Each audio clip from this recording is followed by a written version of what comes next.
欢迎收看6小时的财经快讯。第一条是，阿达尼集团计划发行首次公募债券，拟融资60亿卢比。去年，公司曾因被指控不当使用离岸避税天堂和股票操纵而暂停首次零售债券发行计划。接下来，尽管医疗设备制造商对 GLP-1 药物影响的担忧卷土重来，但 Dexcom 业绩低于预期，并未给雅培和美敦力等竞争对手带来压力，打消了华尔街的疑虑。市场预测 GLP-1 药物使用将导致长期需求下降，但事实并非如此。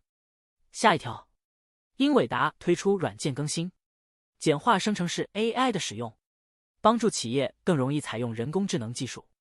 此举旨在将人工智能应用范围扩大到更多行业，为英伟达带来新的营收增长点。下面这条 ，BP 继续回购股票，并将股息提高 10%， 得益于第二季度原油开采的强劲收益。该公司的运营现金流比去年同期高出近 30%。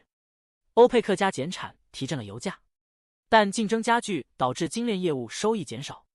BP 二季度调整后的净收益为 27.6 亿美元，高于分析师的预期。BP 首席执行官表示，公司将提高股东回报。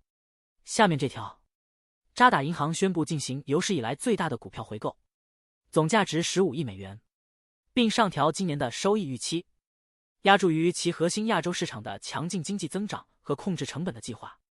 疫情期间，亚洲聚焦的全球银行受益于更高的利率和该地区相对强劲的经济增长和财富创造。让我们关注迪亚吉欧因利润不及预期，警告挑战可能持续到明年，股价暴跌逾 9%。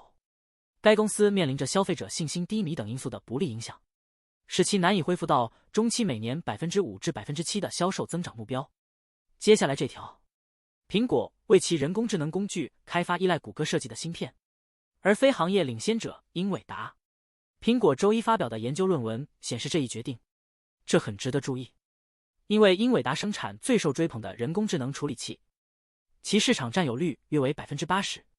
接下来，特斯拉因软件故障导致引擎盖无法检测断开，而召回超过180万辆汽车，其中包括2021至2024年的部分 Model 3、Model S、Model X 和2020至2024年的 Model Y 车辆。下面这条，本周迎来公司财报季最繁忙的一周，投资者对企业表现出支持。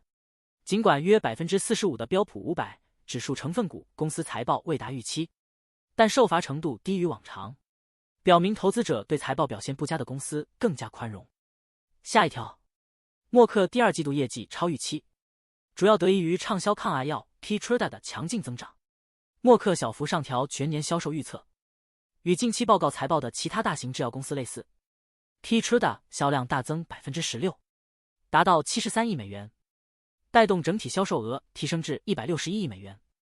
默克预计全年销售额在634至644亿美元之间，但下调了收益预期，主要因收购 iBio 产生的非经常性费用。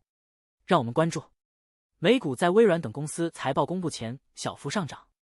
美联储即将召开利率决议会议，投资者关注会议结果、7月就业报告和科技巨头的财报，以评估近期股市回撤是否结束。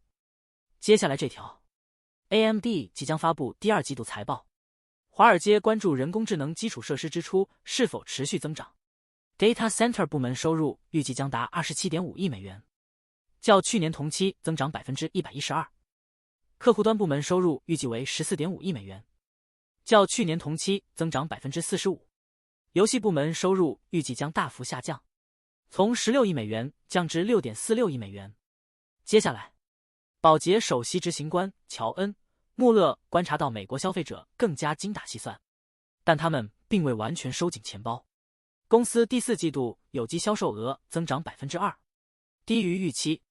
美国销售结果略低于分析师预期。接下来这条，比尔·阿克曼的新基金将于美国进行首次公开募股，计划筹集高达20亿美元，远低于最初目标250亿美元。该基金将以每股50美元的价格出售4000万股。最后一条是，周二美股小幅上涨，因投资者等待微软等公司公布重要收益报告，并关注美联储开始利率政策会议。以上是过去6小时的财经快讯，我们6小时后见。